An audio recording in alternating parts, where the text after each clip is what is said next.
What's up, y'all? It's your girl Sakina, and I'm back for another review. This is my review for Married at First Sight. This is season 12, episode 13.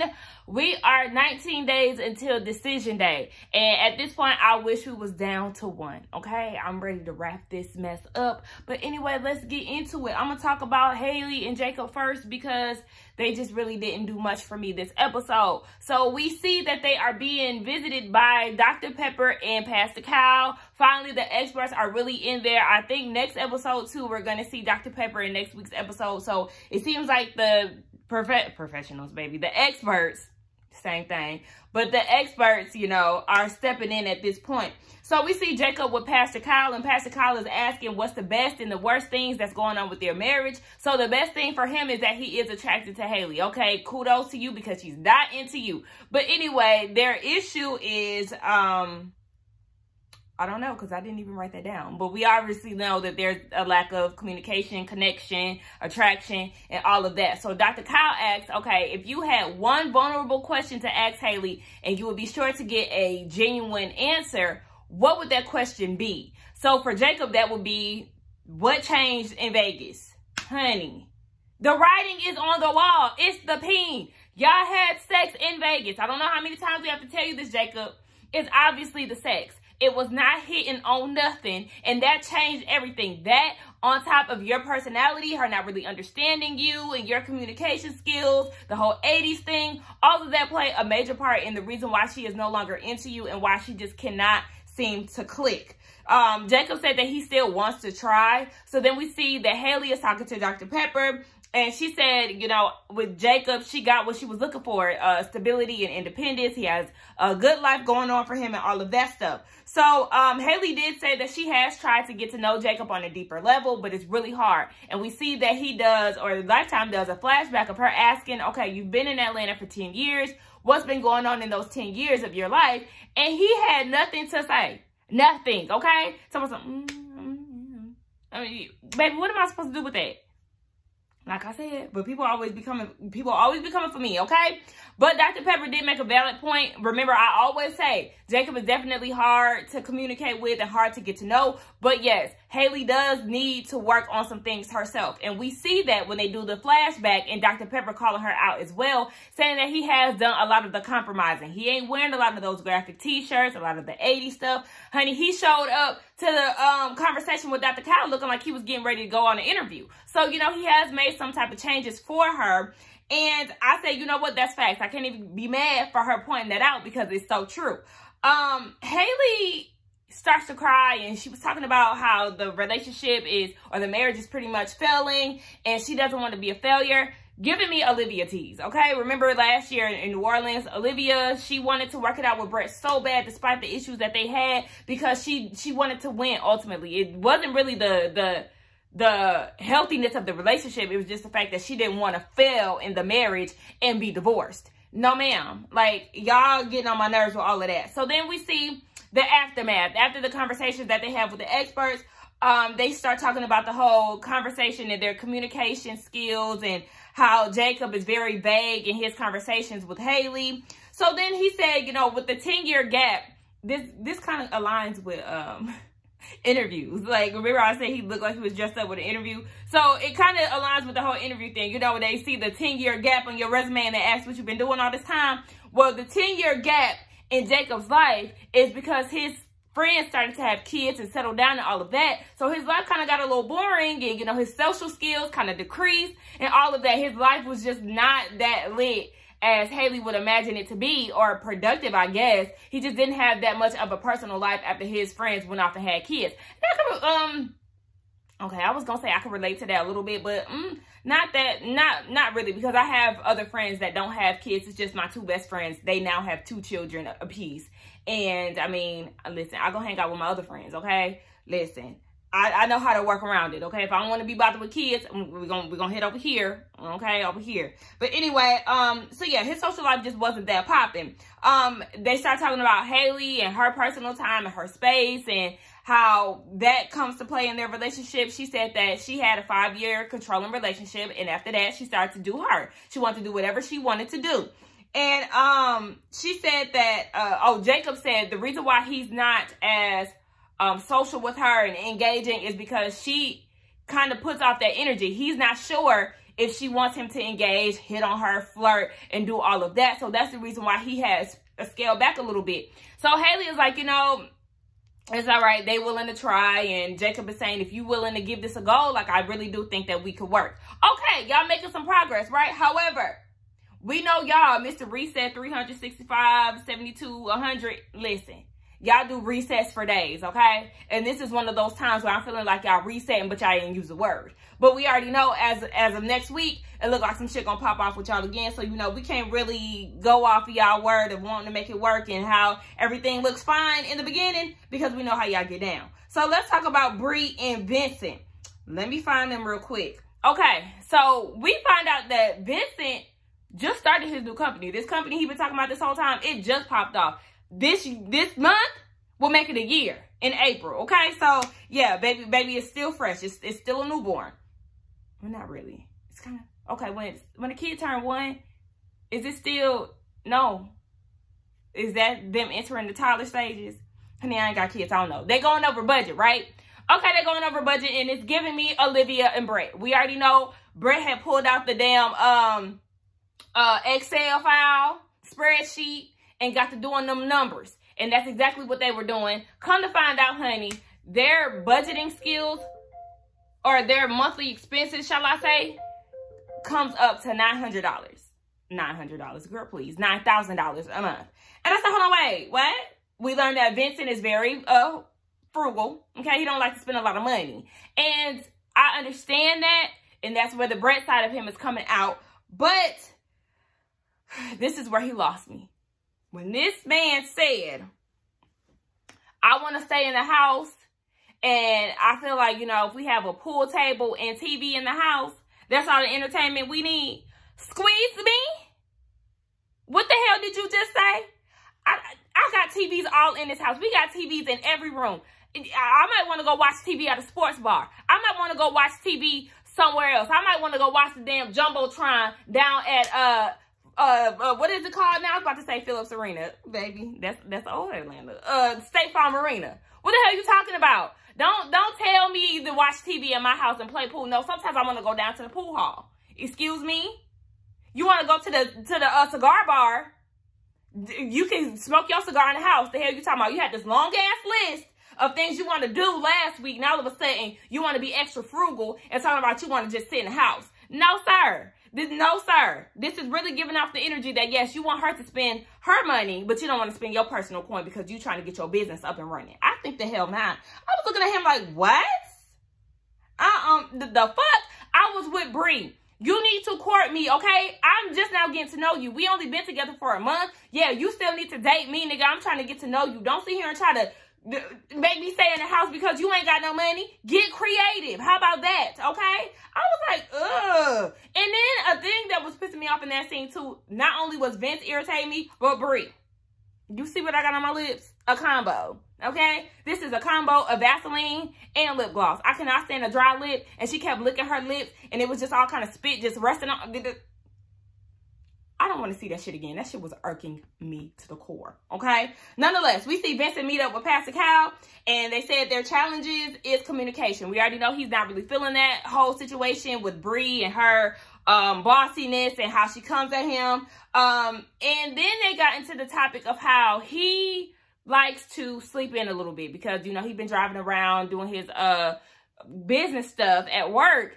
And she likes to get up early and do all this extra stuff. And she feels some type of way when he doesn't get up. And that was with Pastor Kyle. Look, okay, I understand you trying to please her and all of that. But if you needed to rest, then just do that. I don't understand why Brie is making this a big deal. Honey, if you are early bird, then go and get your life. Conduct business as you typically would in the morning. But me, when I'm asleep, I'm asleep. And I'm going to get up when I feel like it. Because my energy is not going to be right if you wake me up. And that just is what it is. And with the attitude that Vincent has on him, we can only imagine how he is in the morning when he gets forced to wake up. So, yeah. Do what best suits you. Pleasing your wife does not mean kissing ass and does not have to have a negative connotation or whatever the case may be. Y'all know what I'm trying to say. Like, I mean, just because you're going against your wife does not mean it has to be negative. That's what I'm trying to say. Like, girl, get out of here. We see Brie with Dr. Pepper. The problem, again, communication. They have two different budgeting styles, as we all know. And Brie reveals that she has a fear of pregnancy. She said that she has high blood pressure that's not going to go away, no matter how healthy she eats. And I said, that's a lie. You still eat meat. You still eat seafood or whatever the case may be. If you cut that out and get into veganism, I'm pretty sure you can flip that and reverse it, honey. But anyway, yes. So she said that that is what it is, and she's very fearful of pregnancy. She hasn't expressed that to him, but you know, she sees that is going to be an issue because he wants kids sooner than later. So we get down to the aftermath, and Vincent, he said that he doesn't want to spend his money frivolously. That's the issue with the whole budget thing. He feels like Brie overspends, yada, yada, yada. Brie comes from the standpoint of, it's my money. I got it. I spend it. You know, it's mine. I spend it. I'm riding around. I'm getting it. And I understand that because, you know, I feel like a lot of the times in society, especially the American way, we do a lot more working than we do living. Okay? Because there's some other countries that have more off days than work days. That's what I'm saying.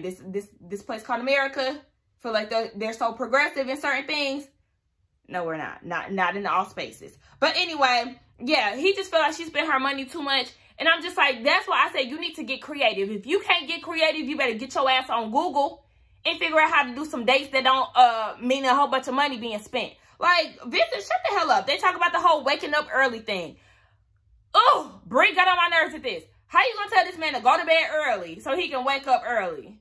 Whose mother are you? Whose mother are you? Both of y'all, I'm listening to both of them, and neither one of y'all are trying to compromise with each other. Like, I was over it. So then they get to the whole pregnancy fear thing, and Vincent was not giving me comfort. He was not giving me comforting. He was just talking about something, I mean, well, shit, I'm gonna need you to drop that baby sooner or later. He was still pretty much on the same thing that he was on beforehand. And I feel like I totally agree with Brie when it comes down to this pregnancy thing. I've shared that with y'all before. Pregnancy is something that scares the living hell out of me. And, you know, my best friends, you know, like I said, they have children and all of that. And they, you know, crack jokes and all that, talking about, I can't picture you being a mom, blah, blah, blah. But it's not even that. It's just the whole thing. Like she said, the fluids, the body change. The body change, that's a real life scare for me too. Because when I had gained weight, that was a tough time. In the year of 2019, I barely even took pictures because I was so insecure. I did not like the way I looked. My face had blew up. My face was breaking out. Like, my face had broke out really bad, y'all. Like, worse than it has in this past year.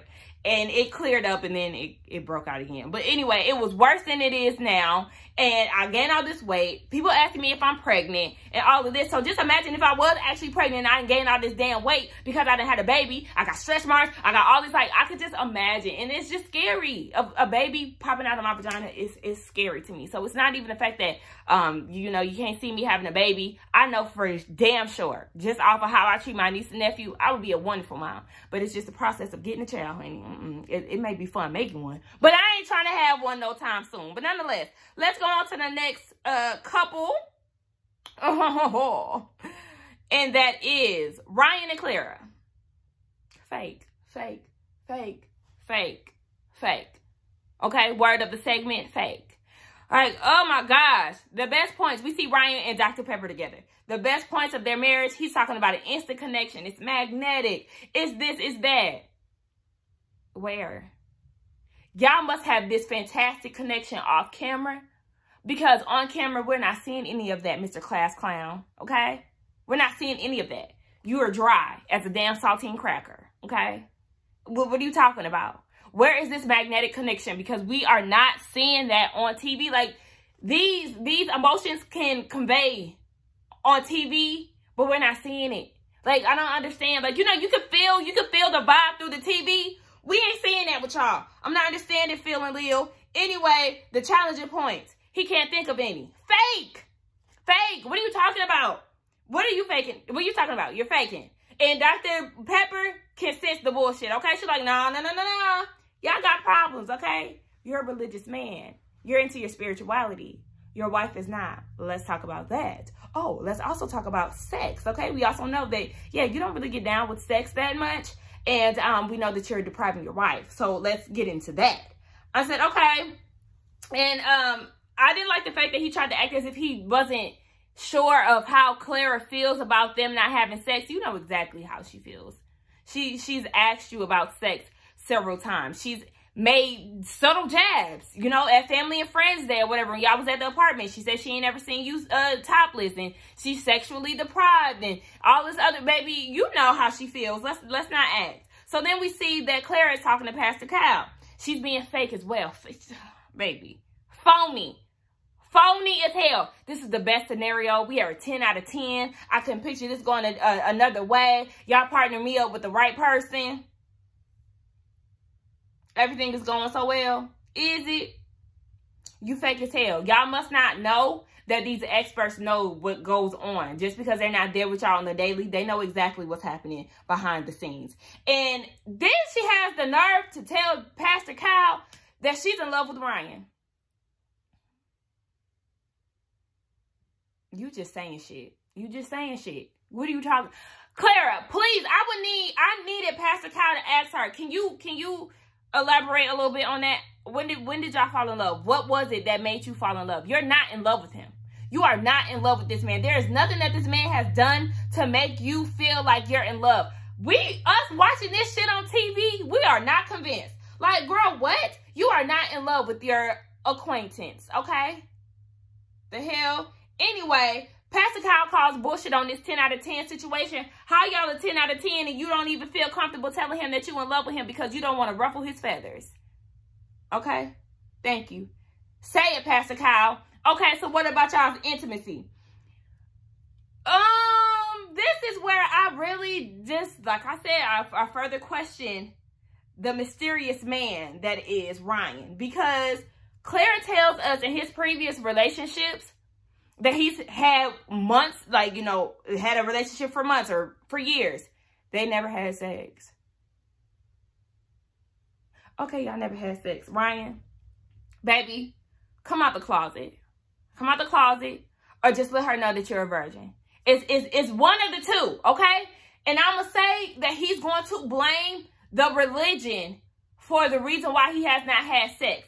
He's probably one religion virgin, okay? If he's a virgin, he's going to blame it on his religion, and he's trying to save himself for marriage and when he's in love and all that. Even though he is married, he's going to bank on him falling in love first because he went on the show spontaneously and married a stranger but don't want to get down with her. But yet he's having fellatio being performed on him and all of this other shit. Okay, anyway. And then the other one, okay, if he's gay, right? If he's gay and he's closeted, it's because of religion. He has two ministers as parents and he does not want to come out to them and live in his real truth. It's one of the two. Okay, anyway, as the aftermath, they start talking about family and religion. Claire said we'll cross that path when we get to it. Okay, and we're gonna see how far that gets you over that damn bridge. Nothing was resolved in this conversation. They talk about having sex. Claire is being fake, talking about, oh yeah, you know, I am a little bit frustrated sexually, but I also respect you.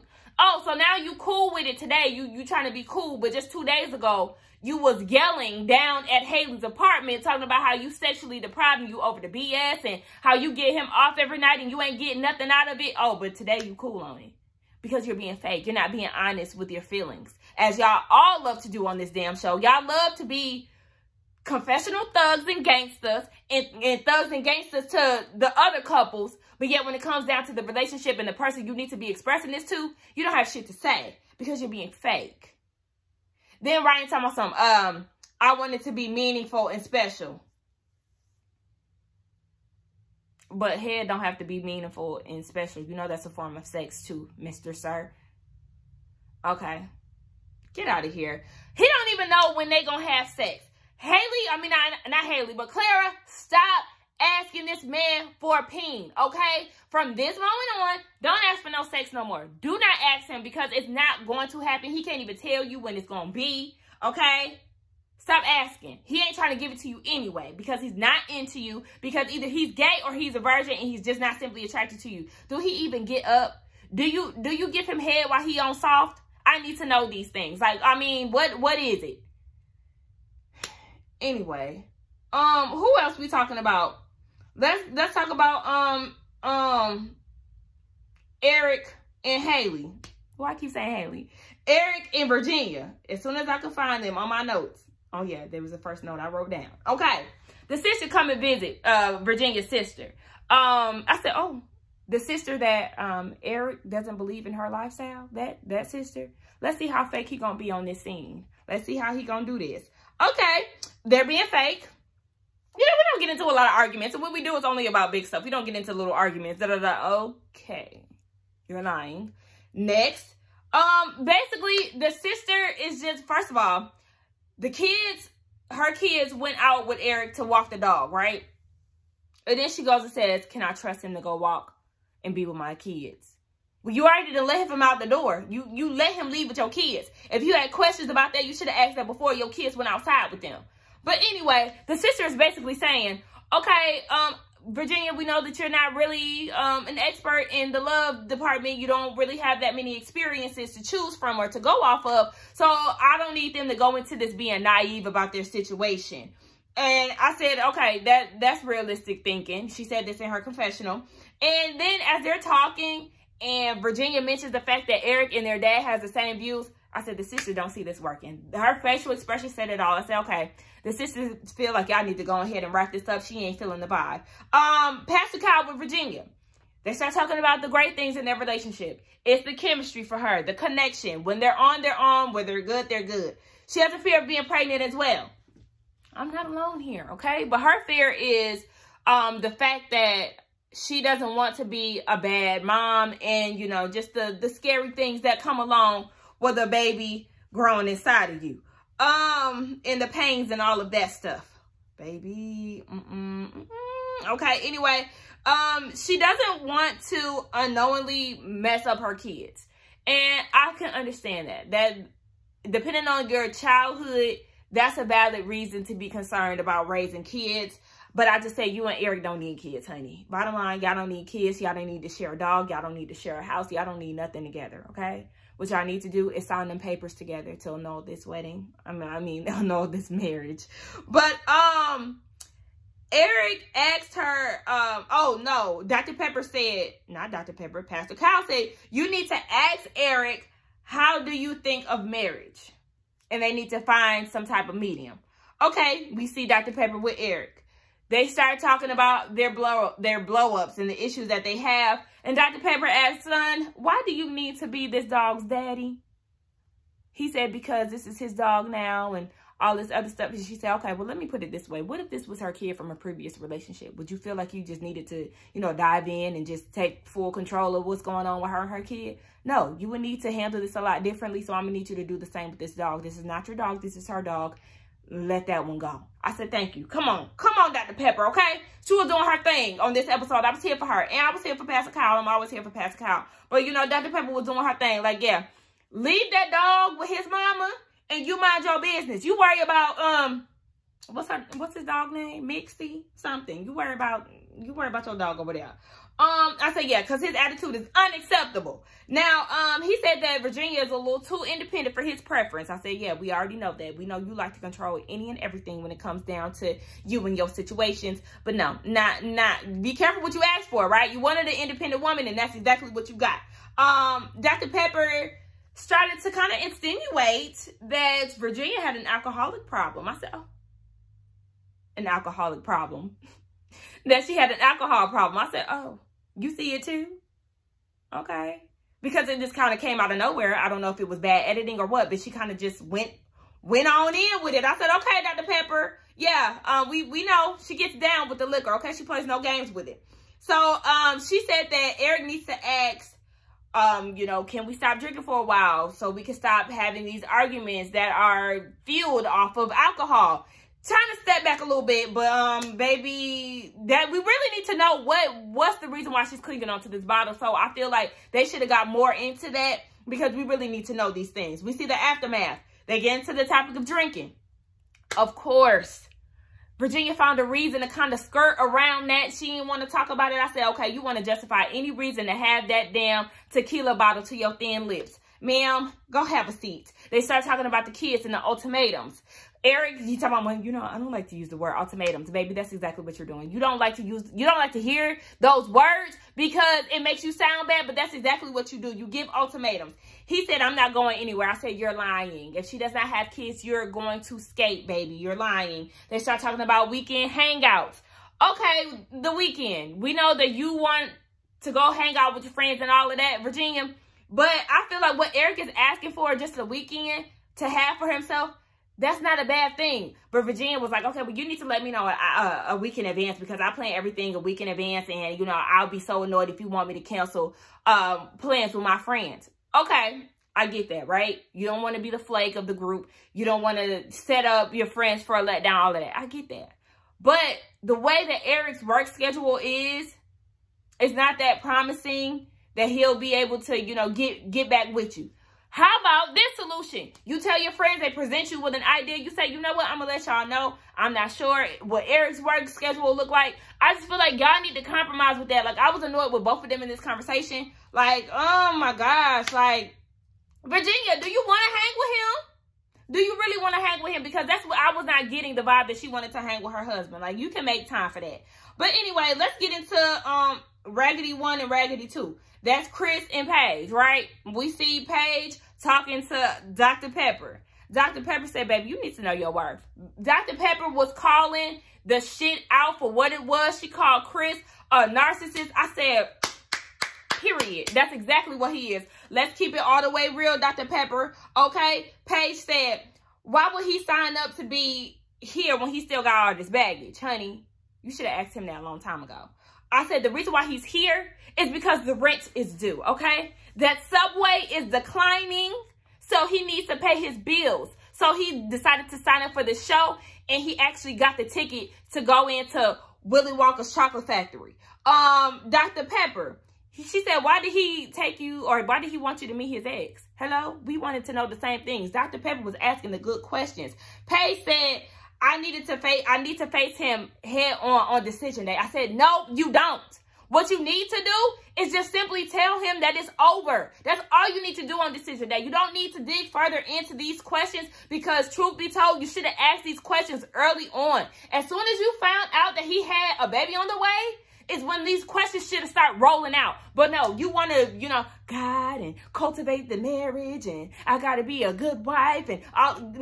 No, you should have been down there asking questions. That's what you should have been doing instead of trying to tiptoe around the shit. But okay, here you are now, looking foolish and feeling like this man then downgraded you, degraded you, and, you know, you feel less than and all this extra shit for a man who ain't giving you no type of energy. So anyway, we see that Pastor Kyle is with Chris. Chris shows up 45 minutes late. They was about to wrap up and he walked in. And he really didn't even have a good excuse as to why. He just walked in late. Okay, whatever. So he said that when it comes down to Paige, he would not approach her in a bar, at church, anywhere like that because of her face. And when I tell y'all, I was just so disgusted by him in this whole scene. Like, just the shit that he was saying. This nigga had the nerve to say, out of all the black beautiful queens, white queens, and Hispanic queens in Atlanta, that's who y'all chose for me. I'm not picky. Okay. But Paige, this is who you gave yourself away to. A man who has no problem embarrassing you on TV. He has no problem with disrespecting you. What he said and did was so disrespectful to me. It was so distasteful. It was so heartless. Like, I could not deal, and it just frustrated me to no end watching this and how disrespectful he was. And I'm just like, you have all these, you talking about, you know, you have this problem, basically trying to say that the experts failed him because they didn't pick an attractive woman. Okay, now out your mouth, just like Pastor Kyle said, out of your mouth, you said that you and Paige look great together on paper. And y'all do. Y'all both are religious. Y'all go-getters. Y'all about y'all money. Y'all want kids. All of that. Y'all match up perfectly on paper. but you couldn't get over how she looked, you know, how she appeared to you. She didn't appeal to you. And it's just like, you didn't even try. He tried to, he had the audacity to try to say that he tried.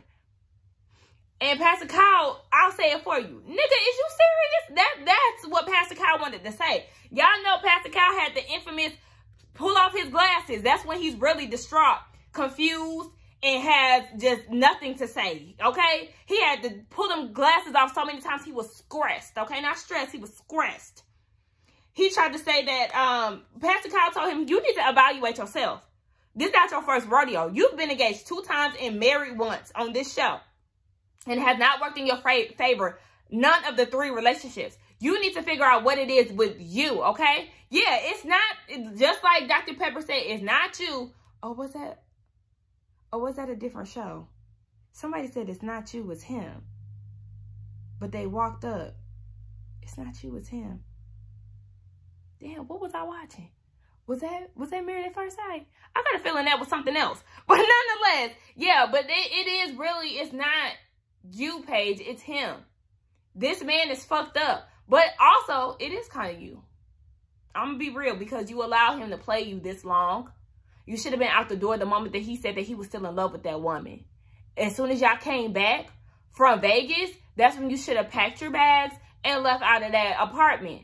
Okay? And then even the fact that he went to Chicago and never been in the apartment with you throughout this whole entire process. This nigga was at home.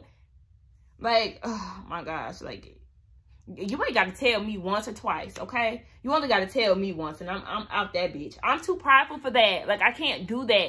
But it's not about me.